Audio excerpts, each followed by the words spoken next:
I'm going to tell you exactly how it happened because even now it doesn't feel real. My father said it at the Christmas dinner table loud enough for everyone to hear. Your presence would lower our status, he said, staring straight at me like he was delivering a verdict. My mother didn't argue. My brother smirked into his wine glass. The conversation moved on just like that, and I was officially banned from the family's luxury Christmas trip. What none of them knew was that I wasn't hurt in the way they expected. I stayed quiet, nodded once, and let them believe the story they'd always told themselves about me. The truth was simpler and far more dangerous to their pride. A week later, we arrived at the island resort together. They assumed I was tagging along as an inconvenience. That illusion lasted right up until the resort manager stopped walking toward my father, turned to me instead, and smiled. "Welcome back, Ms. Hale," he said, offering his hand. "The presidential suite is ready, as always." My brother nearly dropped his bag. My father's face was drained of color, because at that moment they learned I wasn't a guest. I was the owner. And that was only the beginning of what they'd hidden from me and what I was finally done hiding from them. But let me go back to that dinner table, to the night everything changed. The house smelled like pine and cinnamon, the way it always did during the holidays. My mother had spent 3 days decorating every corner, arranging the ceramic angels and the hand-blown glass ornaments she collected from estate sales. The tree stood in the living room window, visible from the street, because appearances mattered in our family more than anything else. I arrived at 6 exactly on time. My brother Evan was already there, lounging on the leather sofa with a drink in his hand, scrolling through his phone. He barely looked up when I walked in. My mother kissed my cheek and immediately commented on my coat, something about the color not being festive enough. My father sat at the head of the dining table, reviewing something on his tablet, already positioned like a king awaiting his court. Dinner was roast beef, Yorkshire pudding, 3 kinds of vegetables, and a tension so thick I could taste it between every bite. The conversation circled around the upcoming trip, the resort, the exclusive island, the people they would meet there. "The Hendersons will be there," my mother said, spooning gravy onto her plate. "And the Castellanos, very connected family. Richard met the husband at a conference last year." My father nodded without looking up. It is important to maintain those relationships. This trip isn't just a vacation, it's positioning. Evan leaned back in his chair. "I heard there's a golf course designed by some famous architect, and the spa is supposed to be incredible." I listened, cutting my meat into small pieces, saying nothing. I had learned years ago that my contributions to these conversations were tolerated, at best, ignored, at worst. So I waited, wondering when the inevitable would come. It came between the main course and dessert. My father set down his fork, wiped his mouth with the cloth napkin, and looked directly at me for the first time all evening.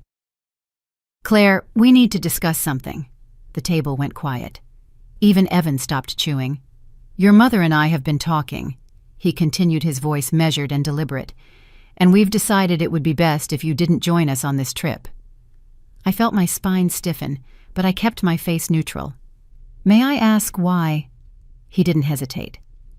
"The people will be around the environment. It requires a certain presentation, a certain standard, and frankly, your presence would lower our status." The words hung in the air like smoke.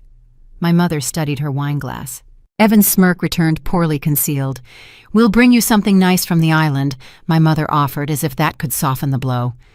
I looked around the table at these people who shared my blood but had never shared my struggles. I had paid my own way through college. I had built my career from nothing while Evan coasted on family connections. I had spent my entire life being told I wasn't quite good enough, didn't quite fit in, wasn't quite what they wanted. And now this. "So that's decided," I asked, my voice steady. My father nodded, once satisfied that the matter was closed. He picked up his fork and resumed eating, and just like that, the conversation moved on to which restaurants they wanted to try and which outfits my mother had packed. I excused myself before dessert, claiming an early morning. No one protested. No one asked if I was okay. I drove home in silence, my hands steady on the wheel, my mind racing. They had no idea what they had just done. They had no idea who I had become while they were busy deciding I was unworthy. At my apartment, I poured myself a glass of wine and sat in the darkness, looking out at the city lights. My phone buzzed. An email notification. I opened it and scanned the contents, a quarterly report from the resort's management team detailing occupancy rates, revenue projections, and upcoming renovations.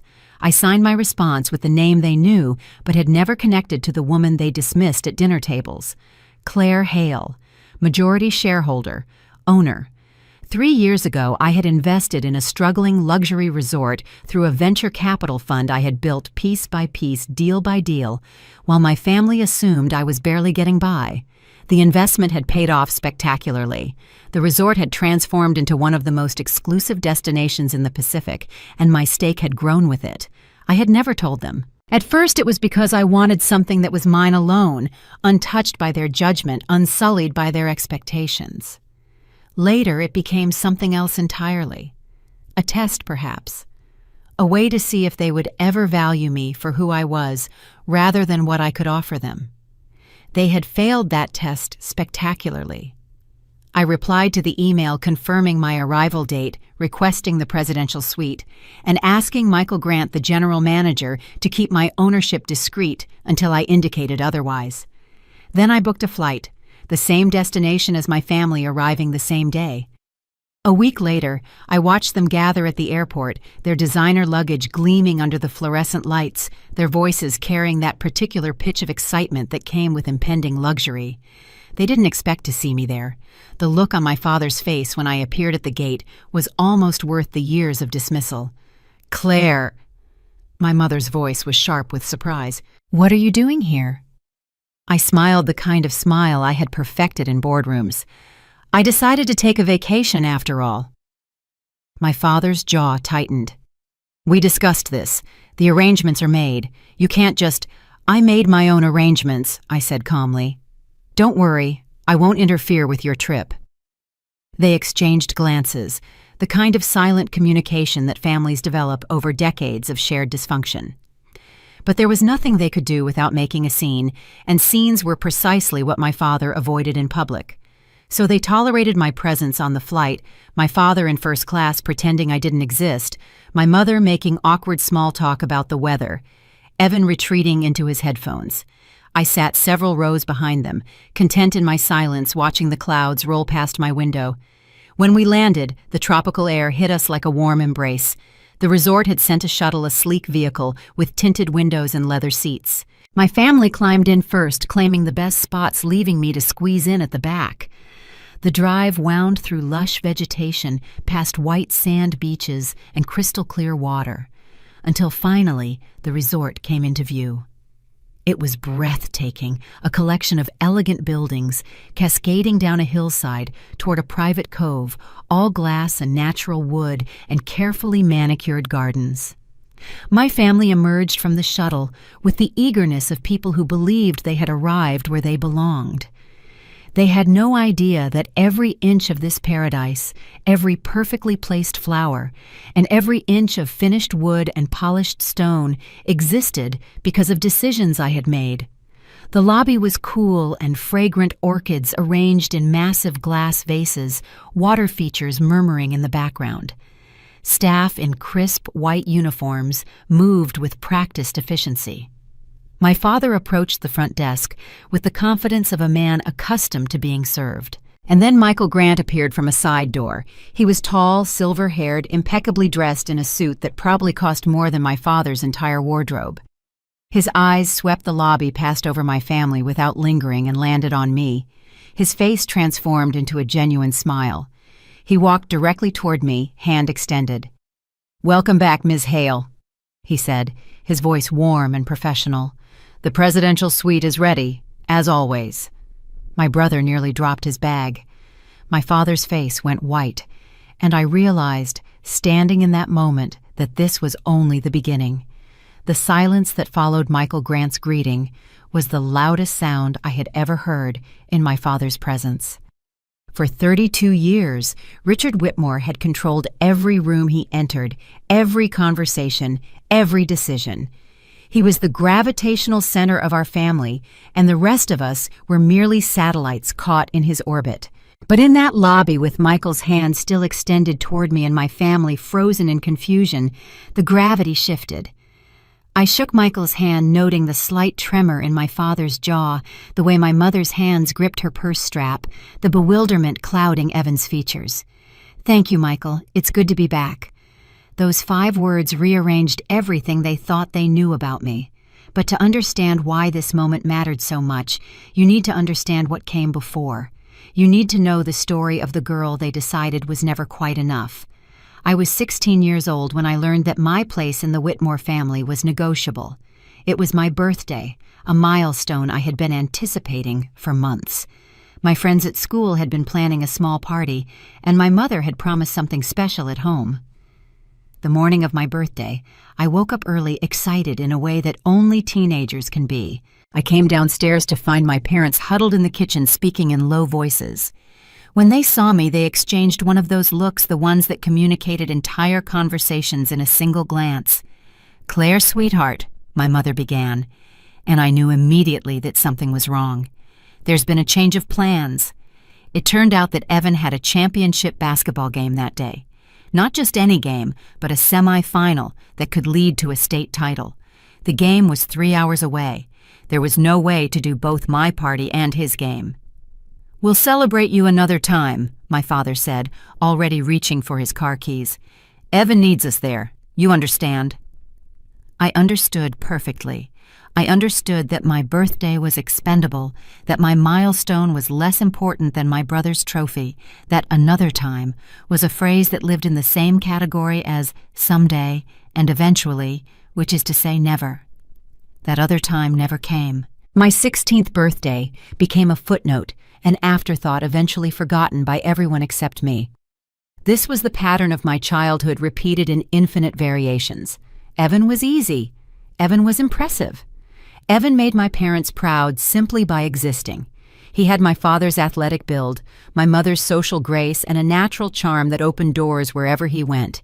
He was the golden child, the fulfillment of every parental dream, the proof that the Whitmore bloodline was destined for greatness. And me. It was difficult. I was quiet. I didn't fit in. I heard these words so often that they became part of my identity labels I wore without questioning.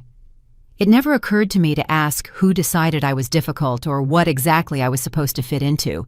I simply accepted that I was less, and I tried to make myself smaller to compensate. When I was 18, I applied to college. I had worked hard for my grades, studied until my eyes burned, taken every advanced class my school offered. I was accepted into a prestigious university with a partial scholarship, not the full ride Evan would receive for basketball 2 years later, but enough to make it possible.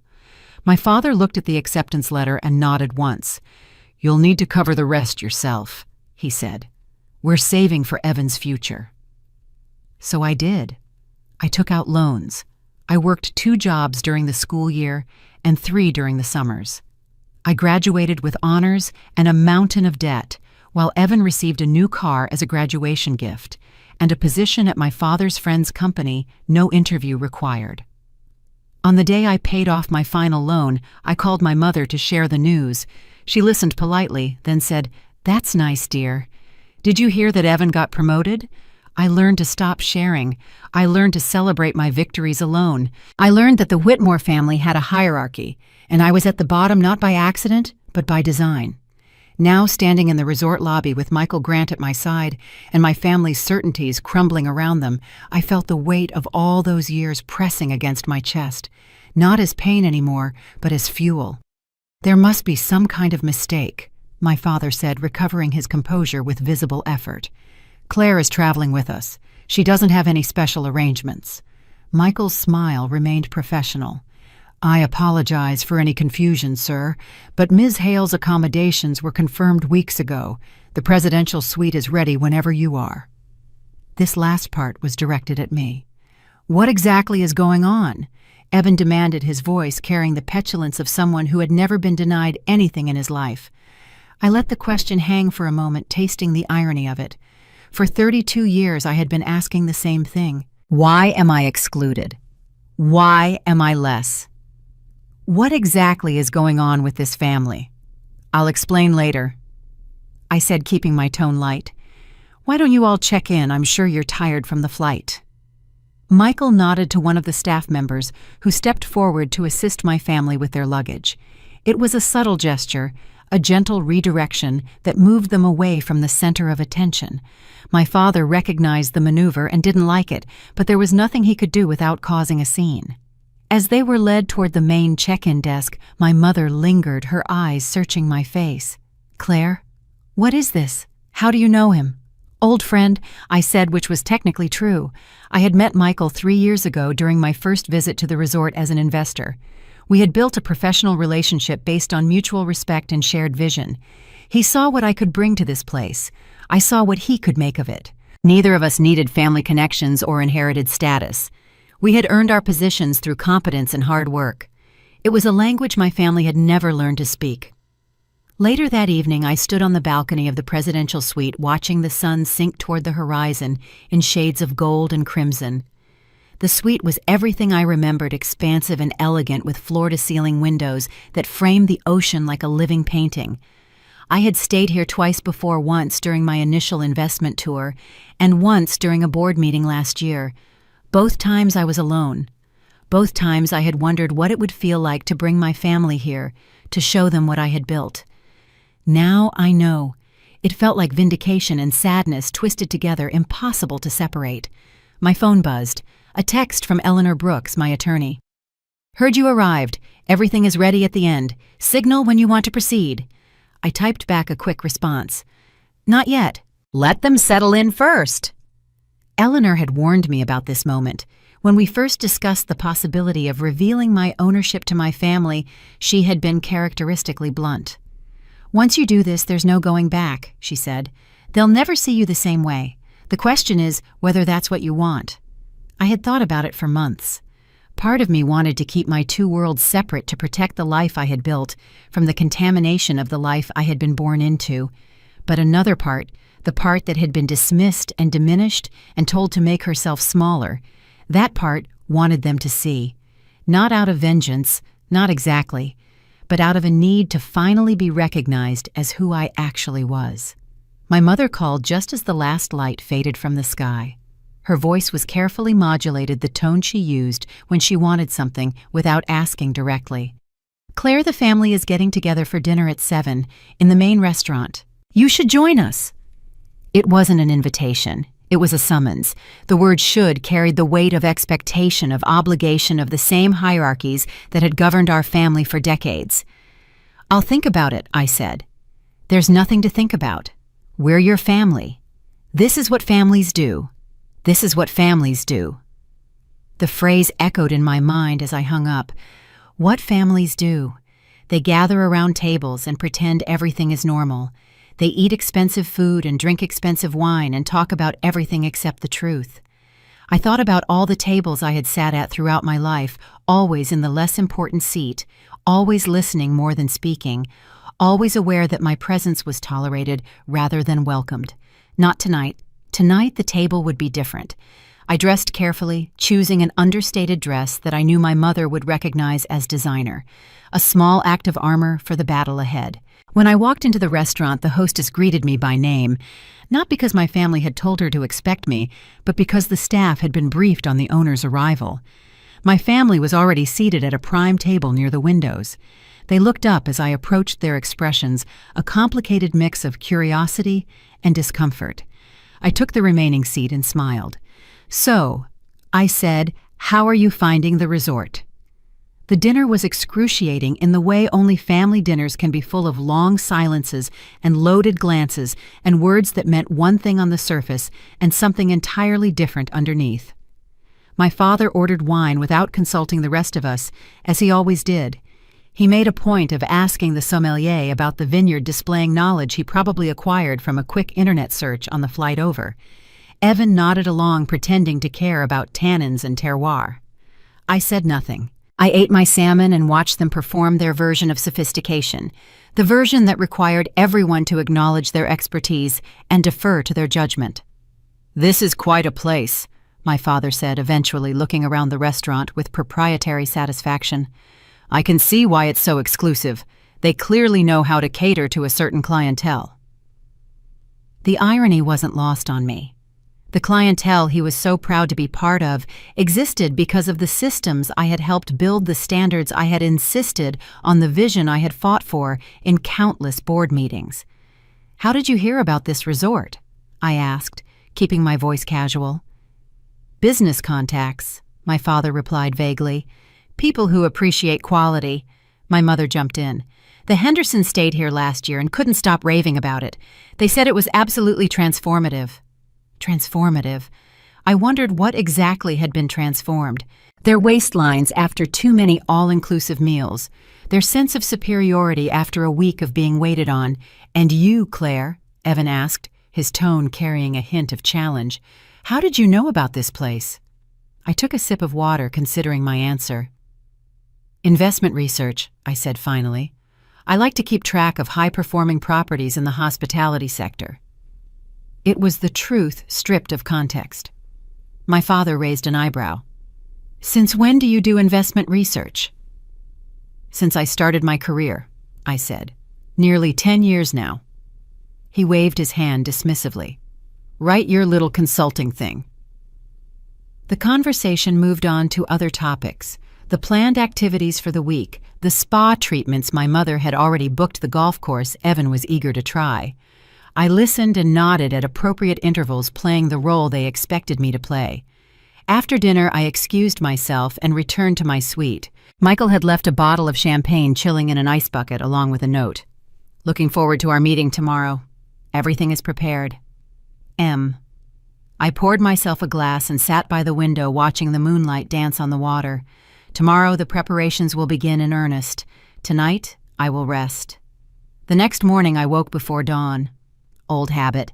When you spend years building something from nothing, you learn that the early hours are the most productive, the quietest, the most honest. The world hasn't yet cluttered itself with noise, and you can think clearly about what matters. I dressed in workout clothes and took a long walk along the beach, feeling the sand shift beneath my feet, watching the sky transition from black to gray to pink. The resort was just waking up around me, staff members moving with quiet efficiency to prepare for another day of perfect service. I recognized several faces from previous visits. The groundskeeper who took such pride in the tropical gardens. The chef who had once cooked me a private breakfast and discussed his philosophy of food. The maintenance manager who could fix anything with a calm competence that I envied. These were the people who made this place what it was. Not the guests with their designer clothes and assumed importance, the workers. When I returned to the main building, I found my family emerging from their rooms looking rumpled and slightly disoriented. Resort mornings were different from home mornings. The tropical light was softer, the air heavier, the pace deliberately slower. My father spotted me in my exercise clothes and frowned. "You've been up for a while." "I like mornings," I said. "You always were strange that way." Strange. Another label, another way of marking me as different, as other, as not quite right. I had stopped fighting these characterizations years ago. Now they simply slid past me, meaningless noise from a man who had never bothered to understand me. "I have some meetings this morning," I said, "but I'll see you all at dinner." "Meetings?" My mother's voice sharpened. "What kind of meetings? We're on vacation, Claire." "Work never really stops," I said. "But don't worry, I won't let it interfere with family time." The phrase family time tasted sour in my mouth. What family time had we ever had that wasn't structured around my father's preferences, my mother's social obligations, my brother's achievements? When has anyone ever scheduled time around my needs? But that was the past. This week will be different. I met Eleanor Brooks in a private conference room adjacent to the management offices. She had arrived the previous evening, staying in one of the quieter bungalows away from the main resort. Eleanor preferred discretion. It was one of the things I valued most about her. "How was dinner?" she asked, arranging her documents on the table. "Predictable," I said. "They're still processing. My father is pretending nothing happened. My mother is confused, and Evan is sulking." Classic denial response. Eleanor smiled grimly. "They'll move through the stages quickly once we proceed." "Do you think I'm being vindictive?" She looked up from her papers, her expression thoughtful. I think you're being honest. There's a difference. Vindictive would be destroying them for the pleasure of watching them suffer. What you're doing is simply removing the masks. If they suffer from seeing the truth, that's not your fault. That's the consequence of building their identity on false assumptions. I nodded, grateful for her clarity. Eleanor had been my attorney for 5 years, ever since I made my first significant investment. She had seen me grow from a hesitant newcomer to a confident businesswoman. She knew my history with my family. She understood what this week meant. "Let's review the timeline," she said. We spent the next 2 hours going over every detail. The documents that needed to be signed, the announcements that would be made, the boundaries that would be established. By the time we finished, the sun was high in the sky, and my family was probably wondering where I was. I found them at the pool, arranged on lounge chairs, like a magazine advertisement for wealthy leisure. My mother was reading a novel. My father was reviewing something on his phone. Evan was chatting up a young woman in a bikini who seemed politely uninterested. "There you are," my mother said when she saw me. "We were starting to worry." "No need to worry," I said. "Just had some things to take care of." "What kind of things?" "Administrative details. Nothing exciting." My father looked up from his phone. "Claire, I've been meaning to ask, how exactly did you afford to stay here? This place isn't cheap." The question was delivered with casual condescension, as if he were asking a child how they had managed to reach the cookie jar. He expected me to explain, to justify, to prove my worthiness. "I have savings," I said. "Savings from what, your consulting work?" He said the word consulting the way someone might say pretending. "Among other things." "You've always been secretive," my mother chimed in. "Even as a child. I could never figure out what was going on in that head of yours." "No, you couldn't," I thought. "Because you never tried. You were too busy figuring out Evan, managing his schedule, celebrating his victories, cleaning up his messes. I was an afterthought, a second child who didn't quite match the first, a puzzle you couldn't be bothered to solve." "I value my privacy," I said out loud. "That's all." Evan abandoned his failed flirtation and wandered over. "Guys, let it go. Claire's always been weird about money. Remember when she wouldn't tell us what she made at her first job?" I remembered. I had just started my career, earning a decent salary for a 23-year-old. When my family asked, I had deflected, not because I was ashamed of the number, but because I knew what would happen. My father would compare it unfavorably to Evan's starting salary. My mother would suggest ways I could spend it more wisely. The conversation would become another opportunity to remind me that I was less than behind struggling, so I had kept it private. And they had interpreted my privacy as shame. "Some things are personal," I said. "In this family," my father laughed humorlessly, "there are no secrets in this family. We share everything." I thought about all the things I knew that they didn't: my investments, my career, my ownership of the very ground they were currently lounging on. These weren't secrets born of shame. They were protections walls I had built to keep their judgment from poisoning the life I had created. "Of course," I said, "we share everything." My phone buzzed. A message from Michael. "Small matter needs your attention. Private office whenever convenient." I excused myself again, leaving my family to their sunbathing and speculation.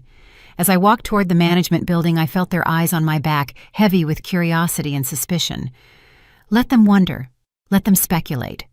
By the end of this week, they would have all the answers they never thought to ask for. The small matter Michael mentioned turned out to be a staffing decision that needed my approval. One of the senior managers wanted to promote someone from housekeeping to a supervisory role, and resort policy required ownership sign-off for all management appointments. I reviewed the employee's file. Excellent performance reviews consistently, positive guest feedback, natural leadership qualities recognized by colleagues, the kind of person who made organizations run smoothly without seeking credit or attention.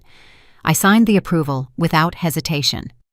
"The family situation," Michael said carefully, "is becoming something of a discussion point among the staff." I expected as much. "Some of them remember you from previous visits. They're confused about why you haven't corrected your family's behavior." "What behavior specifically?" Michael shifted slightly. "Your father attempted to negotiate a room upgrade yesterday. He implied that he had connections to the ownership. He was quite insistent. I closed my eyes, feeling the familiar weight of embarrassment that came with being Richard Whitmore's daughter.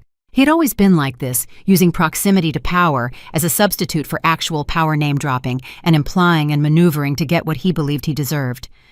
How did the staff handle it? Professionally. They explained that all room assignments were finalized and that any changes would need to come through the management office. Good. He was not pleased. I'm sure he wasn't. We discussed a few other matters, then Michael hesitated at the door. Ms. Hale, if I may offer an observation. Of course.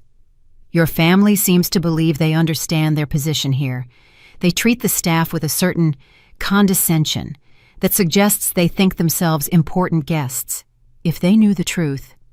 They'll know soon enough, I said. But not yet. I need them to show me who they really are when they think no one who matters is watching. Michael nodded slowly, understanding. I'll ensure the staff remains professional regardless of their behavior. Thank you, Michael. And please make sure the woman who was just promoted knows how valued she is. People like her are why this place succeeds. He smiled. I'll pass along the message. That afternoon, I joined my family for lunch at the beachfront restaurant. It was the kind of meal that should have been pleasant, fresh seafood, tropical drinks, a gentle breeze carrying the scent of flowers.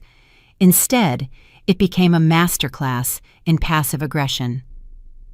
Claire, sit up straight, my mother murmured as I settled into my chair. People are watching. I glanced around. The other diners were absorbed in their own conversations, their own meals, their own lives. No one was paying attention to the Whitmore family's posture. I'm fine, I said. You always slump. It's not attractive. Not attractive. Another judgment, another standard I had failed to meet. In my mother's world, women existed to be looked at, to present themselves pleasingly, to conform to expectations that had been old-fashioned 30 years ago and were practically prehistoric now. I had long since stopped trying to change her mind. Some battles weren't worth fighting. You simply had to build a life where those judgments couldn't reach you. Evan was scrolling through his phone, pausing occasionally to show our father something on the screen. They huddled together, excluding my mother and me from their conversation, speaking in low voices, punctuated by chuckles. What's so funny? My mother asked. Nothing, Evan said. Just a meme. Memes. My mother's voice dripped with disdain. When I was your age, we had actual conversations. You still have actual conversations, Evan pointed out.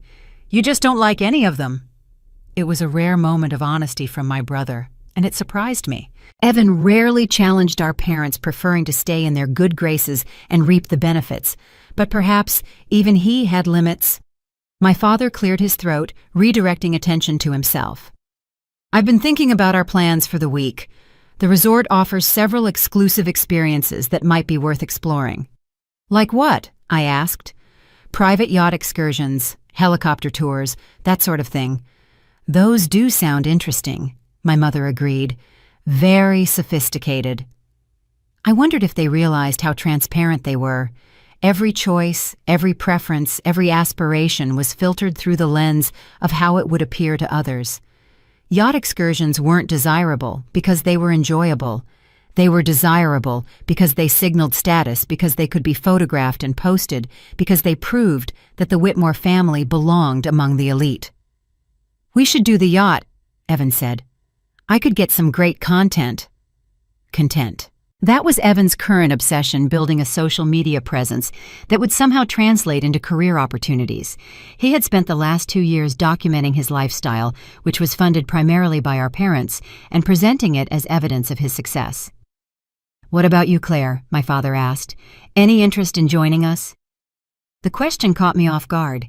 It was the first time all day that anyone had directly included me in their plans. I might, I said cautiously, depending on my schedule.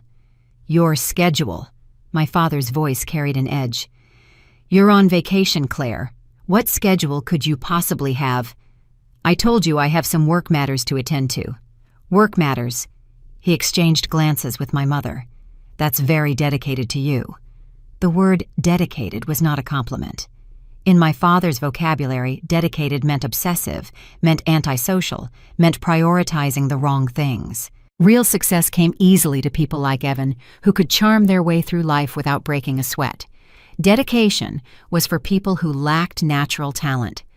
I take my responsibilities seriously, I said. Too seriously, perhaps. My mother reached over to pat my hand. You need to learn to relax, Claire. Enjoy life. You'll never find a husband if you're always buried in work. And there it was, the ultimate measure of female success in my mother's worldview. Not career achievements, not financial independence, not personal fulfillment. Marriage, a husband, someone to take care of me because obviously I couldn't take care of myself. I'm not looking for a husband, I said. That's what worries us, my father muttered. The meal continued, but my appetite had vanished. I picked at my food while my family discussed their plans, occasionally mentioning my name as an afterthought, occasionally remembering to include me in their arrangements. After lunch, I retreated to my suite and called Eleanor. They're exactly who I thought they were, I said. Disappointing. Not surprising, just clarifying. Sometimes that's valuable too. We reviewed the schedule for the next few days. There would be a board meeting tomorrow, a formal gathering of resort investors that had been planned months ago. I would attend, of course. My family would not be invited. They'll notice your absence, Eleanor said. I know. And they'll ask questions. I know that too. Are you ready for what comes after? I thought about all the years of dismissal, all the birthday parties that didn't happen, all the achievements that went unnoticed, all the times I had been told that my presence would lower someone's status, that I didn't fit in, that I was somehow less than my brother in every way that mattered. I've been ready for years, I said. I just didn't know it until now. That evening, my family knocked on my door and invited me to join them for cocktails on the terrace. It was a gesture toward normalcy, toward the kind of family togetherness that existed in photographs and holiday cards, but rarely in actual life. I accepted because I was curious. What would they say if given the opportunity? What would they reveal about themselves when they thought they were among equals? The terrace was beautiful, overlooking the ocean, as the sun began its descent. We arranged ourselves in plush chairs around a low table, and my father ordered drinks for the group without asking what anyone wanted. To family, he said, raising his glass. We echoed the toast and drank. The alcohol was smooth and expensive, the kind of quality my father would have dismissed as pretentious if he had known I could afford it. You know, my mother said this is nice, the four of us together. We should do this more often. Well, we should, I agreed, wondering if she would remember this sentiment the next time she decided to exclude me from a family gathering. When we get back, my father said, we should plan something else, maybe a ski trip. Evan's been wanting to try that new resort in Colorado. That sounds fun, Evan said. You and Claire. I looked at my brother, trying to read his expression. Was this a genuine invitation, or was it another setup for disappointment? Would they change their minds at the last minute, decide that my presence would somehow diminish their experience, find another reason to leave me behind? We'll see, I said. My father's phone buzzed, and he glanced at the screen. His expression shifted subtly, a flicker of something I couldn't quite identify. Everything okay? My mother asked. Fine, he said. Just a work thing. But I noticed that he put the phone face down on the table, that he didn't meet anyone's eyes for several seconds afterward. Something had unsettled him. I wondered what. The sun sank lower, painting the sky in shades of orange and purple. My family continued their conversation, planning activities, discussing restaurants, and debating whether to book spa treatments. They included me more than usual, as if the unfamiliar environment had briefly reset our dynamics. I let myself enjoy the moment, knowing it wouldn't last. Tomorrow the board meeting will happen. Questions would be asked. Truths would begin to emerge. And my family would finally have to reckon with the daughter they had underestimated for so long. The morning of the board meeting, I woke early and dressed with particular care. Navy dress, modest heels, simple jewelry, the uniform of a professional woman who knew her worth without needing to advertise it. My family was at breakfast when I passed through the lobby. They waved me over, but I held up my phone apologetically. Meeting, I mouthed. My father's brow furrowed. Another meeting. Another unexplained absence. The pieces were beginning to accumulate, and he didn't have enough information to assemble the puzzle. Good. The board meeting was held in a private room with floor-to-ceiling windows facing the ocean. Around the table sat 7 people, each representing significant investments in the resort's future. I knew them all.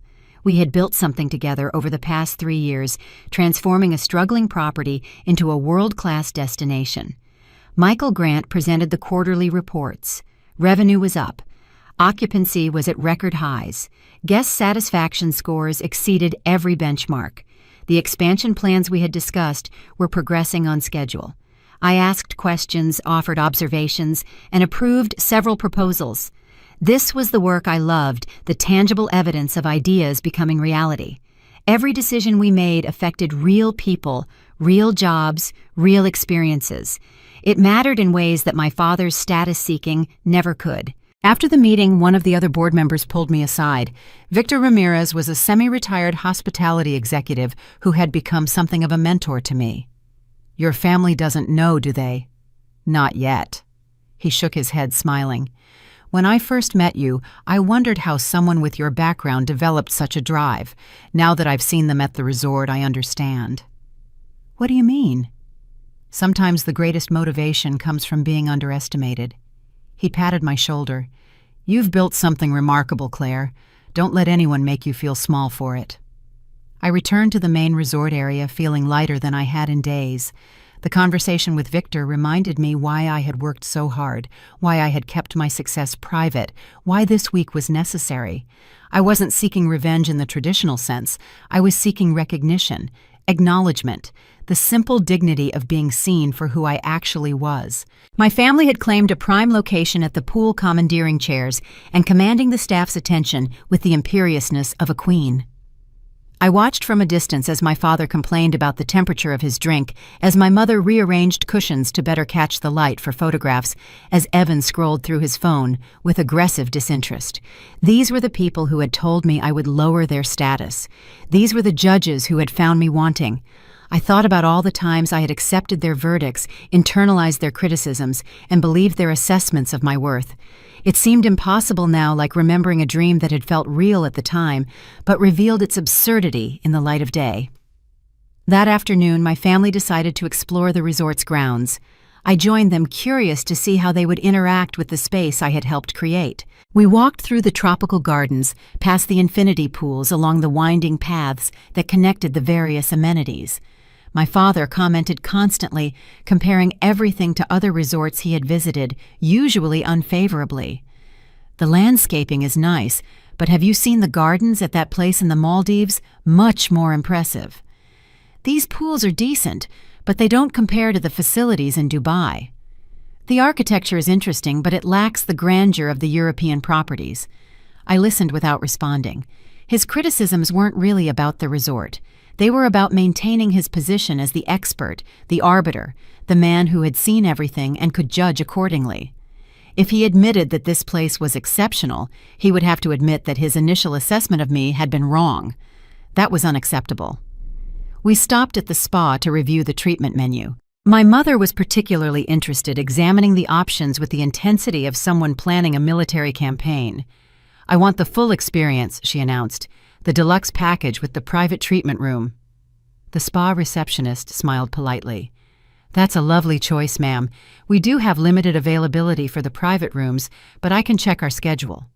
Please do, and make sure the therapist is experienced. I have very specific standards. Specific standards. Code for difficult and demanding.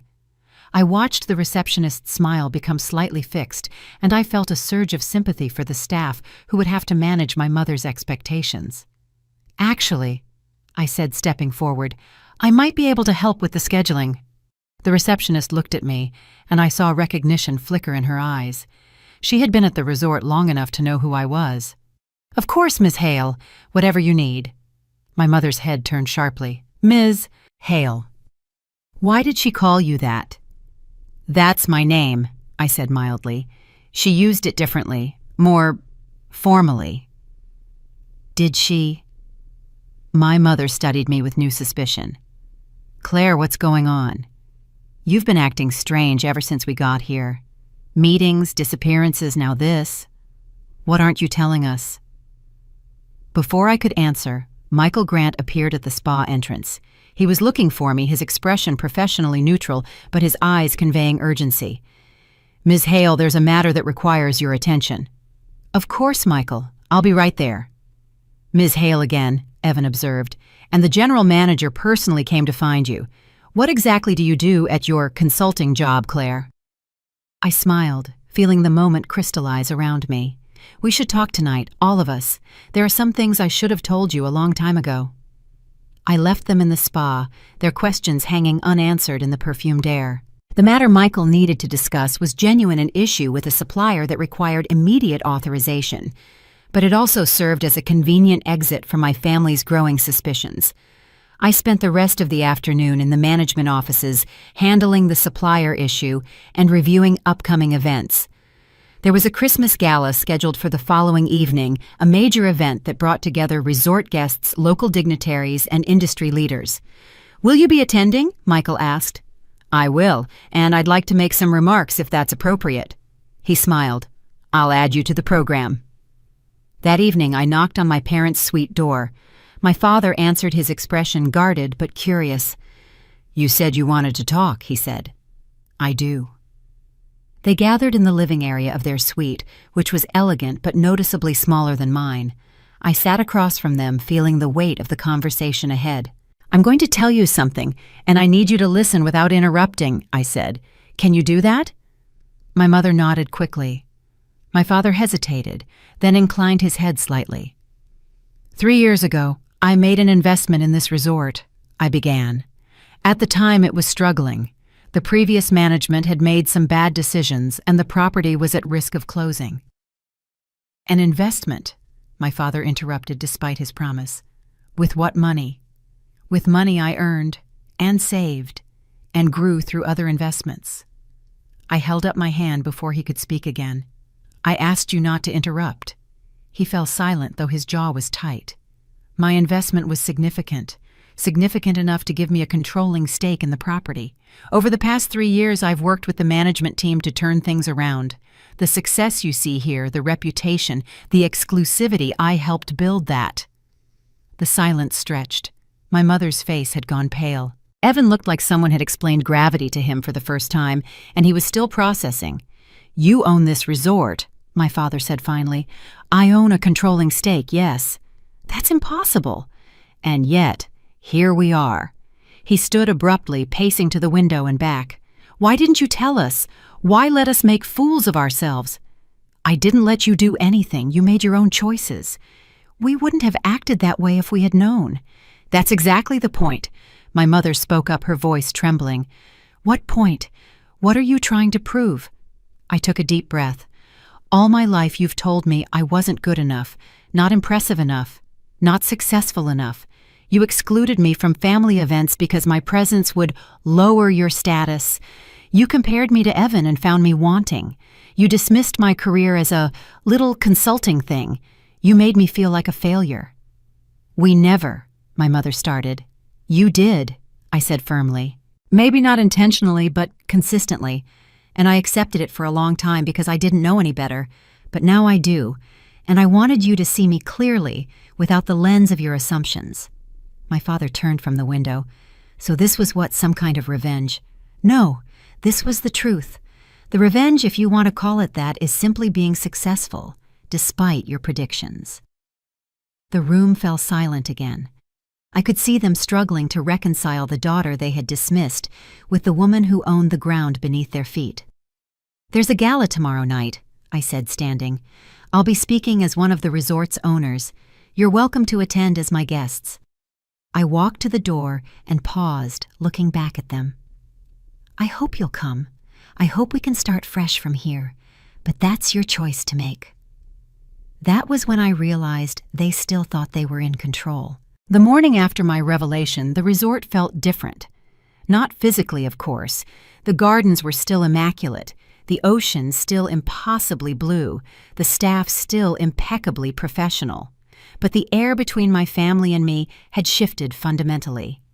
I had breakfast alone on my balcony, watching the early sunlight paint patterns on the water. Eleanor called to check in. How did it go? About how you expected. Denial, then anger, then silence. Did you sleep? Better than I have in weeks, actually. It was true.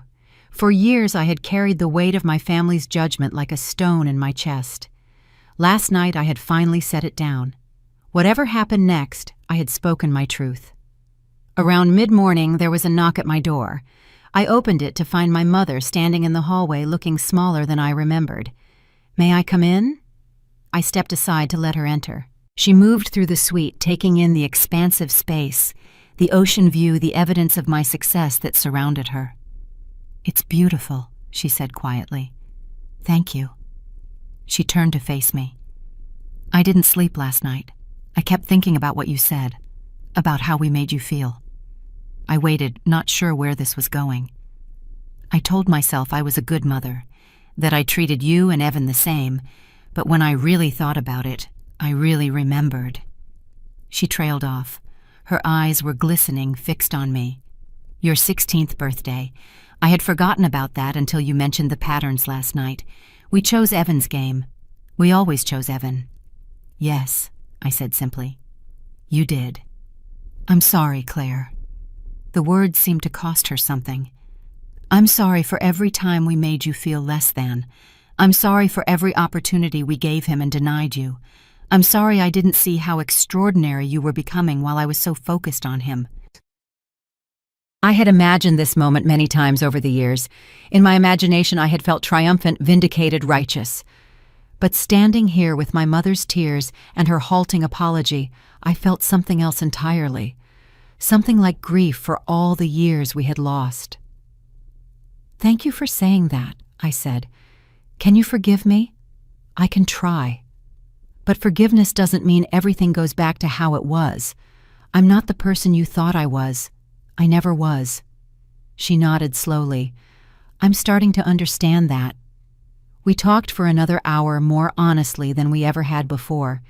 She asked about my business, my life, my dreams. Real questions, not the superficial inquiries she usually offered. I answered carefully, still testing the boundaries of this new dynamic. When she left, I felt drained but somehow cleansed. One conversation wouldn't undo decades of dysfunction, but it was a beginning. My father did not come to apologize. Instead, I heard from Michael that he had spent the morning at the golf course playing alone, refusing all offers of company or assistance. Processing, perhaps, or avoiding. Evan appeared at lunch, sliding into the seat across from me with an expression I couldn't read. "So you're rich," he said. "I'm financially secure." "Rich enough to own this place." "Rich enough to own part of this place. There are other investors." He looked around the restaurant at the elegant surroundings, the attentive staff, the beautiful people enjoying their beautiful meals.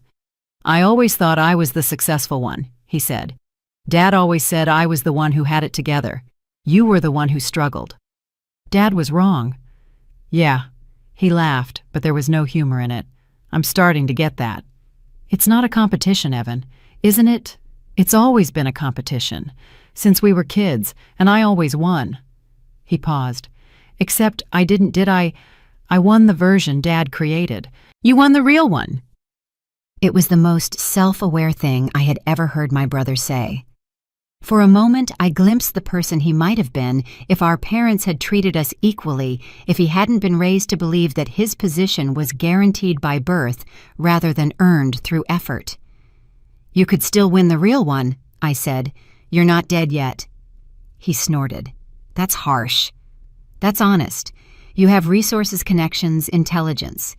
You could build something meaningful if you chose to. The question is whether you want to.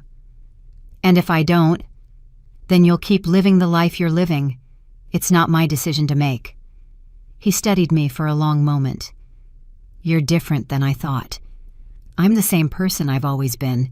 You just never looked closely enough to see it." He left without ordering, and I ate my lunch alone thinking about the conversation.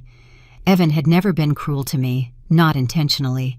He had simply accepted the role our parents assigned him and played it well.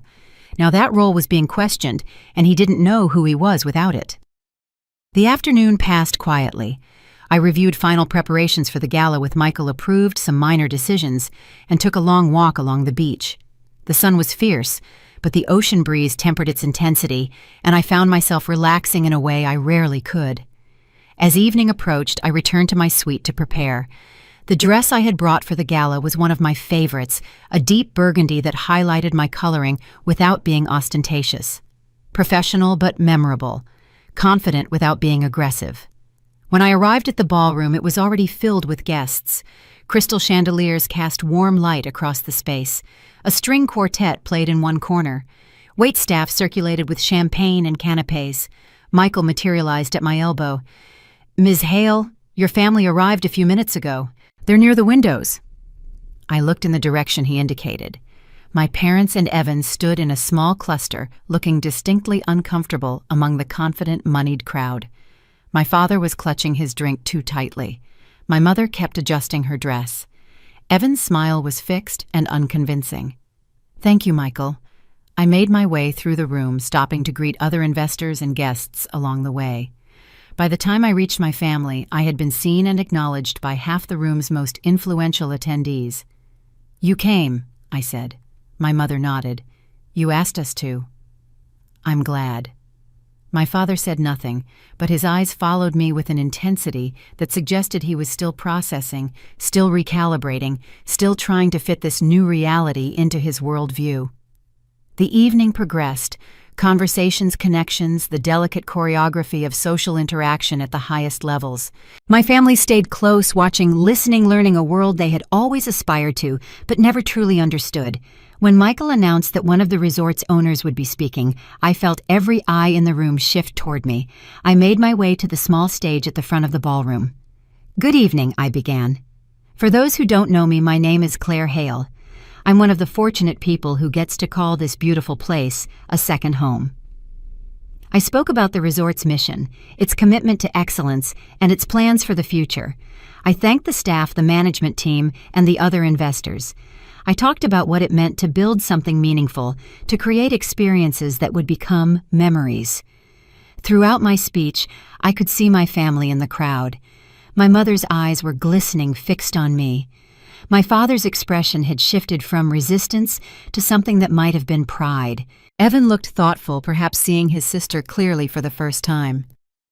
"Finally," I said, "I want to thank my family for joining us tonight. They've taught me many things over the years, not all of them intentional, but all of them valuable. Sometimes the greatest lessons come from unexpected places." I stepped down from the stage to applause. Michael was beaming. Eleanor, who had slipped into the back of the room, gave me a subtle nod of approval. And my father, Richard Whitmore, who had once told me that my presence would lower his status, walked across the room in front of everyone and extended his hand. "I was wrong about you," he said quietly. "I've been wrong for a very long time." I took his hand. "Yes, you have. Can we start over?" "We can try." It wasn't forgiveness. Not yet, maybe not ever in the complete sense. But it was an acknowledgement, recognition, a first step on a very long road. The morning after the gala, everything was different. I woke late, which was unusual for me. The emotional intensity of the previous days had taken its toll, and my body demanded rest.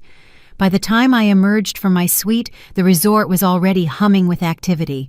My family was waiting in the lobby, not at breakfast, not pursuing their own activities, but standing in the common area like guests awaiting instructions. The sight stopped me in my tracks. "Good morning," I said cautiously. "We weren't sure what the plan was today," my mother explained. "We thought we should wait for you." Wait for me. 3 words I had never expected to hear from this family. My father had always set the agenda, determined the schedule, made the decisions. Now they were looking at me. "I have some business to attend to this morning," I said, "but we could have lunch together if you're available." They nodded in unison, an almost comical display of compliance. The power dynamic had shifted so completely that they didn't know how to behave. I met with Michael and the management team to review gala feedback and discuss the coming week's schedule.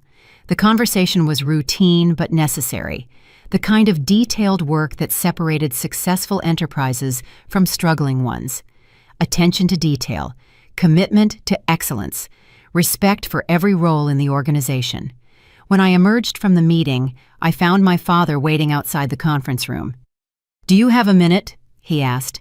We walked together through the gardens past the flowering hibiscus and the carefully pruned palms. The ocean glittered in the distance, impossibly blue. "I've been thinking about what happened," he said, "about why I treated you the way I did." I waited, giving him space to continue. "When you were born, I expected you to be like Evan, easy, charming, social. When you weren't, I didn't know what to do with you. You were so serious, so independent. You didn't need us the way he did." "Everyone needs their family," I said. "I just learned not to show it." He nodded slowly. "I failed you. As a father, as a person. I told myself I was protecting you by pushing you to be better, but that was a lie. I was pushing you away because you made me uncomfortable. Why? Because you saw through things. You always did. Evan accepted whatever I told him. You questioned, and I couldn't handle being questioned." It was more honesty than I had ever gotten from my father. Part of me wanted to embrace it, to tell him all was forgiven, to pretend the past didn't matter. But it did matter. Decades of dismissal couldn't be erased by one difficult conversation. "I appreciate you saying that," I said. "But words are easy. Behavior is harder." "I know. I'm going to try to do better." "Then show me. Not now, but over time. Consistency matters more than grand gestures." He looked at me with something like respect. "You're tougher than I ever gave you credit for." I had to be. We walked back toward the main building in silence, but it was a different kind of silence than we had shared before, less hostile, more thoughtful, the beginning of something that might eventually become understanding. At lunch, my family was subdued but present. They asked questions about the resort, about my work, about how I had built what I had built. Real questions delivered with genuine curiosity rather than skepticism or dismissal. I answered some of them and deflected others. Not everything needed to be shared immediately. Trust had to be rebuilt, gradually tested and verified before it could be fully extended. After lunch, Michael approached with a request. "We have several guests arriving this afternoon who specifically asked if you would be available to greet them. Long-term clients who have been with us since the early days." Of course. Where and when? He provided the details, and I spent the afternoon meeting people who had believed in the resort when its future was uncertain. Old friends in the business world, colleagues who had taken a chance on my vision, investors who had trusted my judgment. My family observed from a distance, watching me navigate these relationships with ease. I could feel their surprise, their reassessment. The woman they had dismissed as unsuccessful was welcomed and respected by people whose opinions actually mattered in this world. That evening, I arranged for the family to dine in one of the resort's private venues, a small restaurant reserved for special occasions. The chef prepared a custom menu, and the sommelier selected wines that complemented each course perfectly. It was the kind of experience my father would have killed to arrange for himself. Instead, it was arranged for him by the daughter he had judged unworthy. "This is incredible," my mother said as the third course arrived. "I've never had anything like this." "The chef has been with us for 2 years," I said. "I recruited him from a 3-star restaurant in San Francisco. He wanted creative freedom, and we could offer that." "You recruited him personally?" "I'm involved in all major staffing decisions. The people make the place." My father was quiet throughout the meal, but I noticed him watching me with an attention he had never shown before. He was studying me, trying to understand who I had become, while he wasn't paying attention. After dinner, Evan asked if he could speak with me privately. We walked down to the beach, shoes in hand, the sand cool beneath our feet. "I'm going to make some changes," he said. "When we get back home, I'm going to actually try to build something instead of just coasting on Dad's connections." "What kind of something?" "I don't know yet, but watching you these past few days, seeing what you've accomplished, I realized I've been wasting my potential. Settling for easy, when I could have been reaching for something meaningful." "That's a good realization. I'm also going to apologize to you, properly. For all the times I let Dad treat you badly without saying anything. For all the times I benefited from his favoritism without questioning it. I was complicit in how they diminished you, and I'm sorry." I stopped walking and turned to face him. In the moonlight, he looked younger than his years, stripped of the confidence that had always seemed so effortless. "I accept your apology," I said, "and I hope you follow through on the changes. Not for my sake, but for yours. You could do something real with your life if you chose to. Will you help me? I'll support you, but you have to do the work yourself. That's the only way it means anything." We walked back in companionable silence, two siblings tentatively rebuilding a relationship that had never quite worked, but might still have potential. The next morning brought a shift I hadn't anticipated. Word of my ownership had spread through the resort, not from my family, but from the gala and the social networks that connected wealthy travelers. Suddenly, I wasn't just another guest, or even just an owner. I was a story. I noticed it first at breakfast. Other guests approached my table to introduce themselves, to compliment the resort, to hint at business opportunities. Some were genuine, others transparently motivated by self-interest. I had learned to distinguish between them years ago. What I hadn't expected was the impact on my family. My father walked into the restaurant expecting his usual treatment deference from staff, respect from other guests, the invisible acknowledgement of his status.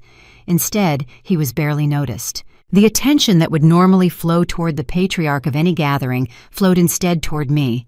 He handled it with visible discomfort, ordering his breakfast with unnecessary curtness, complaining about minor details that would have escaped his notice days earlier. The staff remained professional, but I could see them exchanging glances. They knew who signed the checks. My mother tried to adapt. She positioned herself near me, attached herself to my conversations, introduced herself as my mother, with an emphasis that suggested she was claiming reflected glory. I allowed it because the alternative was conflict, and I was tired of conflict. Evan mostly stayed silent, observing, rather than participating. Something had shifted in him since our conversation on the beach. He was thinking instead of reacting, watching instead of performing. I didn't know if it would last, but it was an improvement. The social dynamics became clearer as the day progressed. When we walked through the resort, other guests greeted me first. When we sat at the pool, the best chairs were offered to our group because I was in it. When we went to dinner, the maitre d' personally escorted us to the premier table. And throughout it all, my father grew smaller. Not physically, but in presence. The man who had dominated every room he entered was diminishing in direct proportion to my visibility. The attention he had always claimed was being redirected, and there was nothing he could do about it. That evening, there was a cocktail reception for resort members and VIP guests. It was the kind of event my father would normally have relished, an opportunity to network, to name drop, to position himself among people who considered important. Instead, he found himself standing alone for long stretches, while other guests clustered around me. The conversations that might have included him flowed in other directions. The connections he would have pursued were forming without him. At one point, I noticed him standing by the windows, drink in hand, watching the room with an expression I had never seen before. He looked lost, uncertain, small. Part of me felt satisfaction. This was karma after all. The man who had told me my presence would lower his status was now experiencing true social diminishment for the first time in his life. But another part of me felt something closer to pity. My father's entire identity was built on being the center of attention, the decision-maker, the patriarch. Without that role, he didn't know who he was. I excused myself from my current conversation and walked over to him. "Not your usual kind of event?" I asked. He smiled ruefully. "I used to think I was good at this, working a room, making connections. Turns out I was just good at finding people who wanted something from me. That's a hard realization. It's an honest one." He took a sip of his drink. "I've been watching you tonight. You're genuinely good at this. Not performing, not manipulating, actually connecting with people.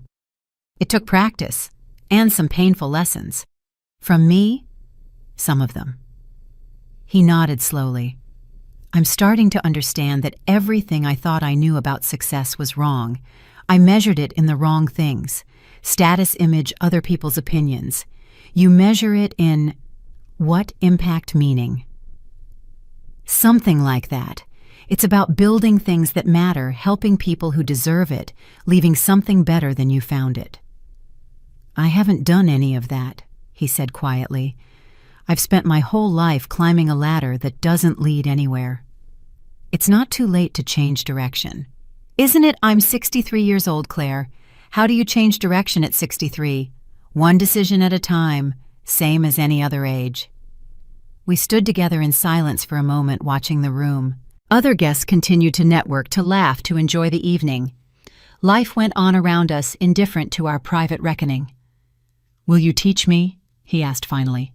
Teach you what? How to build something meaningful. How to matter for the right reasons. It was perhaps the most vulnerable thing my father had ever said to me. The man who had positioned himself as the expert in everything was asking his dismissed daughter to teach him. I can share what I've learned, I said carefully. But you have to be willing to actually change, not just talk about it, not just intend to, actually do the work. I understand. And you have to start with Mom and Evan, with our family. You have to repair what's been broken there before you can build anything else. He looked at me with something like hope. Can that be repaired? I don't know, but it has to be attempted.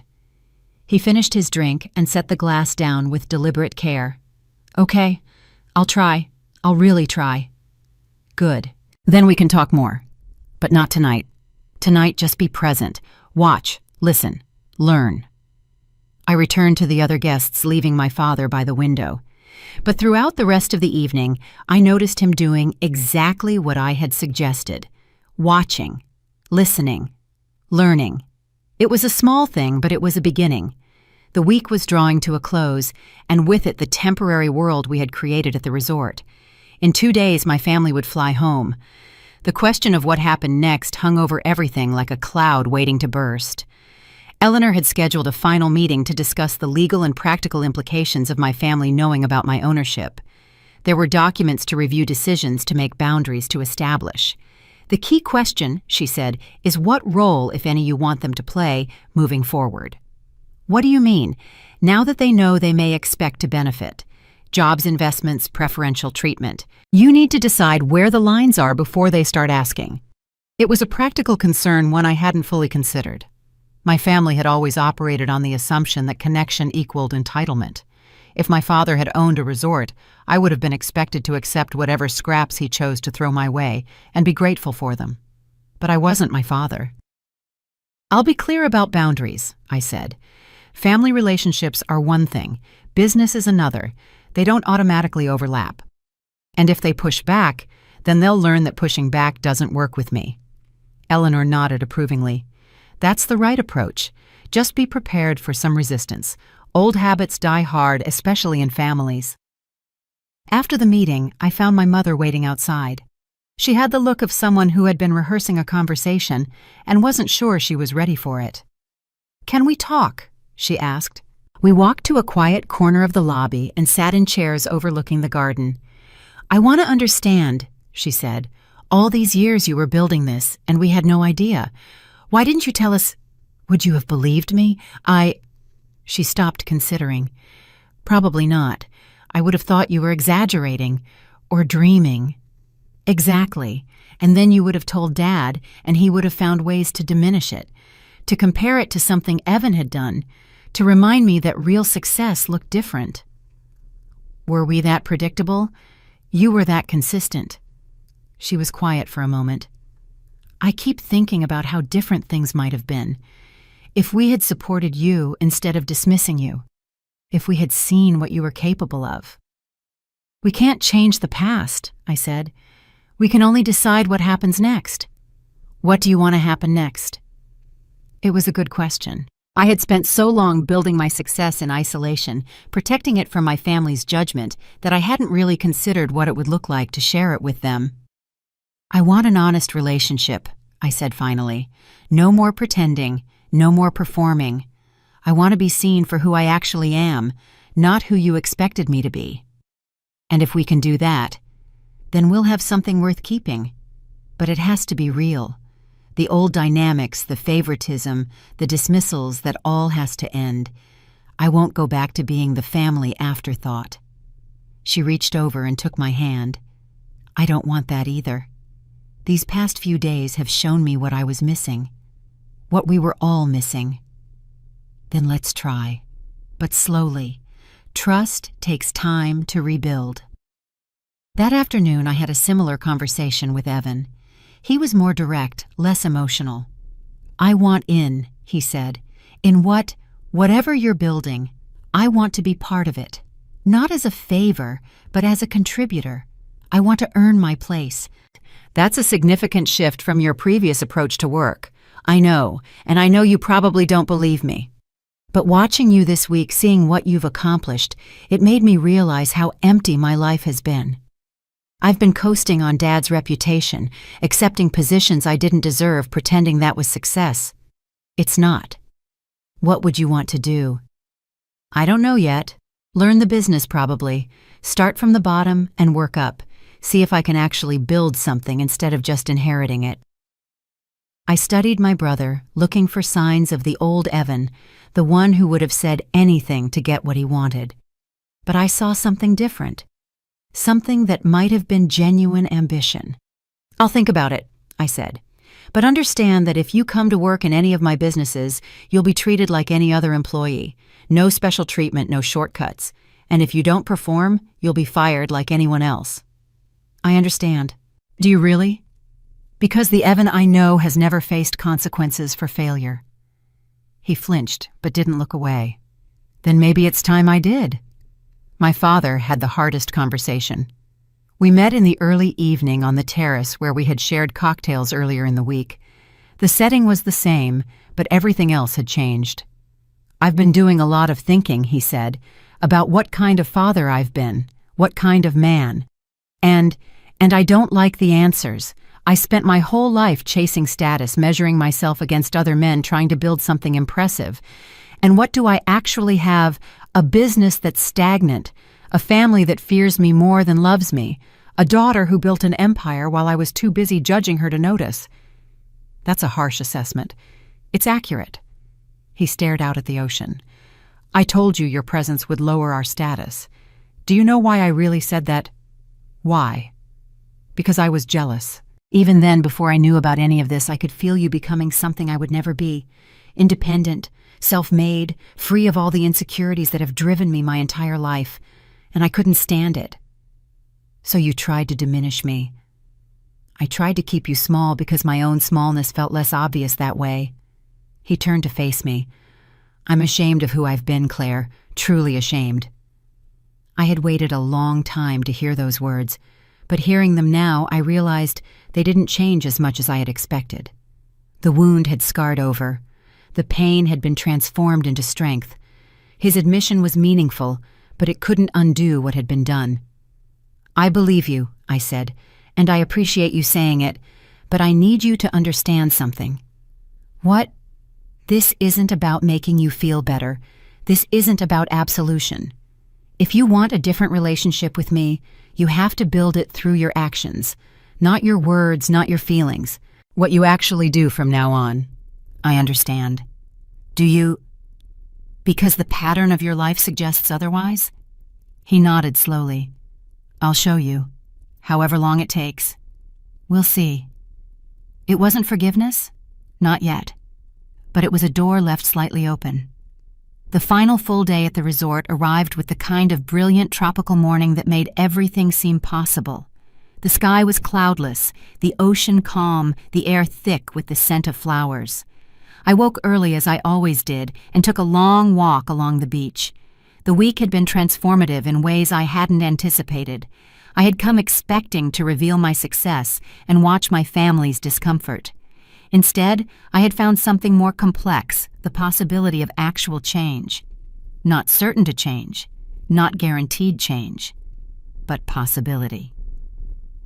Eleanor arrived mid-morning for a final legal session. We met in my suite documents spread across the dining table. I've drafted the boundaries you requested, she said. Employment terms if Evan wants to join investment parameters, if your parents want involvement separation clauses if things don't work out.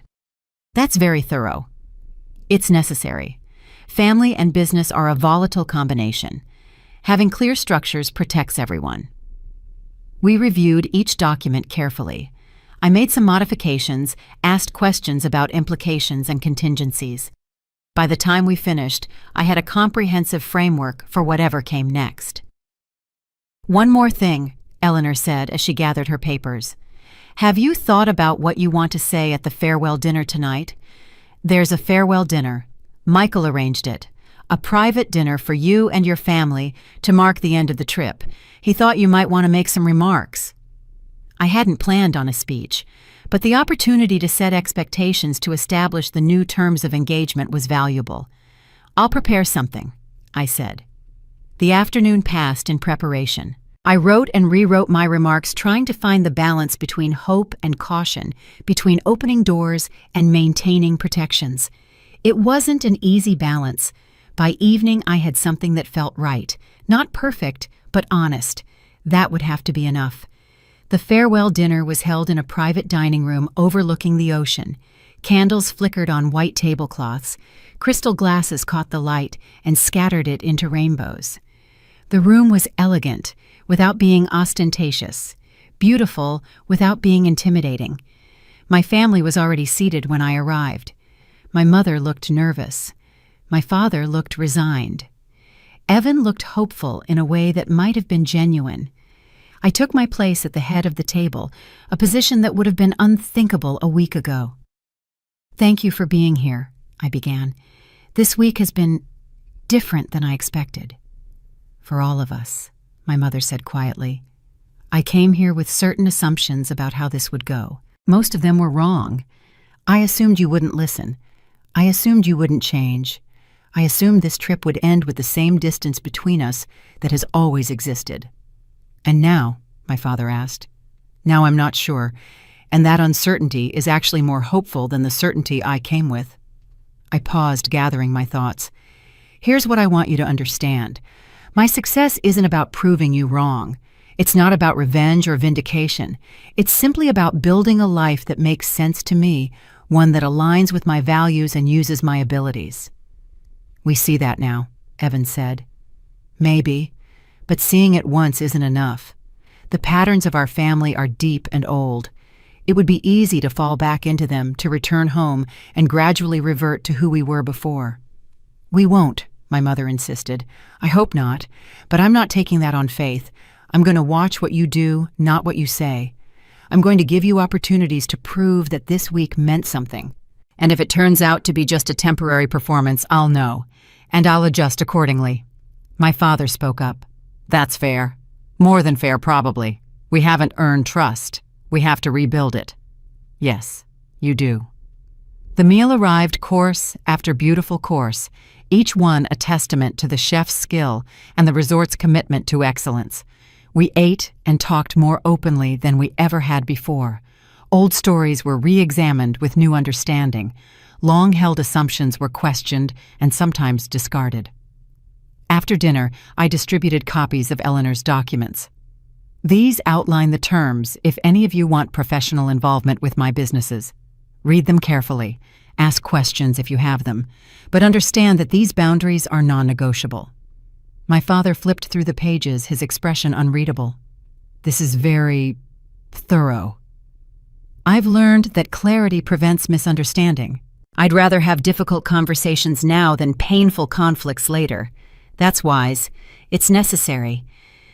We talked late into the night, discussing possibilities and limitations, hopes and fears. By the time we said goodnight, something had shifted. The rigid hierarchies of our family had loosened, if not dissolved. The roles we had played for decades were being renegotiated. It wasn't a resolution. Resolution implied endings, and this was clearly a beginning. But it was a movement. Progress. A family that had been frozen in dysfunction was starting to thaw. Walking back to my suite, I felt lighter than I had in years. The stone I had carried for so long was still there, but it was smaller now, diminished by the simple act of truth-telling. Tomorrow we will fly home. The resort would continue without us, its staff providing perfect service, its guests enjoying temporary paradise. and my family would return to their lives, carrying the memory of this week and the choice of what to do with it. I had done what I could. The rest was up to them. The departure morning arrived with a sense of anticlimactic finality. Suitcases were packed, bills were settled, and the temporary world we had inhabited was dismantled with efficient precision. I stood on my balcony one last time watching the ocean and thinking about everything that had happened. A week ago, I had arrived as the dismissed daughter, the family afterthought, the one who would lower everyone's status. I was leaving as something else entirely. Not triumphant. Triumph implies a defeated enemy, and I didn't want my family to be my enemies, but certainly transformed, certainly seen, certainly acknowledged. My family gathered in the lobby, their luggage clustered around them like nervous attendants. The staff lined up to say goodbye, their farewell more formal and respectful than it would have been for ordinary guests. Michael Grant approached me with his usual professional warmth. "It's been a pleasure having you here, Ms. Hale. We look forward to your next visit." "Thank you, Michael, for everything." He nodded, understanding the layers beneath my words. This week has been about more than vacation or family drama. It had been about establishing truth, claiming space, and setting new terms for old relationships. My father watched our exchange with an expression I couldn't quite read. A week ago, he would have tried to insert himself into the conversation, to claim connection, to establish his own importance. Now he simply watched, accepting his position as observer rather than participant. The drive to the airport was quiet, but not uncomfortable. We sat together in the shuttle my family arranged around me in a configuration that would have been unthinkable before this trip. I was at the center, and everyone had adjusted their positions accordingly. At the airport, we navigated check-in and security together. No one suggested I handle things separately. No one implied that I belonged to a different tier. We moved through the process as a unit, if not unified, then at least united by the experience we had shared. On the flight, I sat with my family in business class. My father had quietly upgraded everyone, a small gesture that I recognized for what it was, an attempt to establish equality, to signal that everyone belonged at the same level. "Thank you," I said when we were settled. "It was the least I could do," he replied. Literally. I almost smiled at his self-awareness. The man who had always needed to be in charge was learning to acknowledge his limitations. My mother sat beside me, unusually quiet. Halfway through the flight, she turned to face me. "I want you to know something," she said. "These past few days, watching you in your element, seeing how people respond to you, it made me realize how much I missed." "What do you mean?" "I spent your whole childhood waiting for you to become like Evan, outgoing, social, easy. When you didn't, I thought something was wrong with you. I tried to fix you instead of accepting you." "I know. But I was wrong. There was nothing to fix. You were just different, and the difference turned out to be better." "Not better," I said gently. "Just different. Evan has his strengths too." "Maybe. But his strengths are the kind the world rewards easily. Yours are the kind you have to build everything around. That takes more courage." It was perhaps the most perceptive thing my mother had ever said about me. I felt something loosen in my chest, a knot I had been carrying so long I had forgotten it was there. "Thank you for saying that," I said. "I should have said it years ago, decades ago. I'm sorry I didn't." "You're saying it now. That's what matters." The rest of the flight passed in comfortable silence. We watched movies, read books, and dozed. A family doing normal family things, unremarkable to anyone observing from outside. But for us, it was remarkable. It was new. It was the beginning of something we hadn't known we needed. When we landed, the familiar chaos of the airport enveloped us. Baggage claim customs, the long walk to the parking structure where our cars waited. Real life reasserted itself with all its mundane demands. At the point where our paths diverged, we stopped for an awkward moment of farewell. "So," Evan said, "what now?" "Now we go home," I said, "and we see what happens." That's not very specific. Life rarely is. My mother hugged me, a real hug, rather than the performative embraces of the past. My father shook my hand, then pulled me into a brief, uncomfortable embrace that was clearly unfamiliar territory for him. "I meant what I said," he murmured. "I'm going to do better. Show me." "I will." We parted ways, each returning to our separate lives. The week at the resort was over. The real test was just beginning. In the days that followed, I watched for signs. Phone calls that weren't demanded, messages that weren't criticisms, invitations that weren't obligations, small gestures that indicated genuine change rather than temporary performance. Some came, not many at first, but some. My mother called to share a recipe she thought I might like. My father forwarded an article about business leadership with a note saying it reminded him of our conversations. Evan texted a photo of himself at a coffee shop studying for a certification exam he had decided to pursue. Small things. But small things accumulated into patterns, and patterns became habits, and habits became character. I didn't let my guard down entirely. Trust, once broken, rebuilds slowly. But I allowed myself cautious optimism. The family I had grown up in might not be the family I was going to have, and that possibility, fragile as it was, felt like its own kind of victory. 6 months after the Christmas trip, I sat in my office in the city, reviewing quarterly reports and thinking about everything that had changed. The resort was thriving. Occupancy rates were higher than ever, guest satisfaction scores had reached new peaks, and the expansion we had discussed was proceeding on schedule. The business I had built continued to grow, a testament to good decisions, hard work, and a little bit of luck. But the more significant changes were personal. My relationship with my family had evolved in ways I hadn't anticipated. Not into some idealized version of closeness, the kind you see in movies or greeting cards. Something more realistic, more honest, more sustainable. My mother and I talked regularly now, real conversations about our lives and thoughts and feelings. She had joined a book club and discovered that she had opinions worth sharing, perspectives that weren't just reflections of my father's views. She was becoming slowly and tentatively her own person. My father had started volunteering at a local nonprofit, using his business skills to help small organizations with their financial management.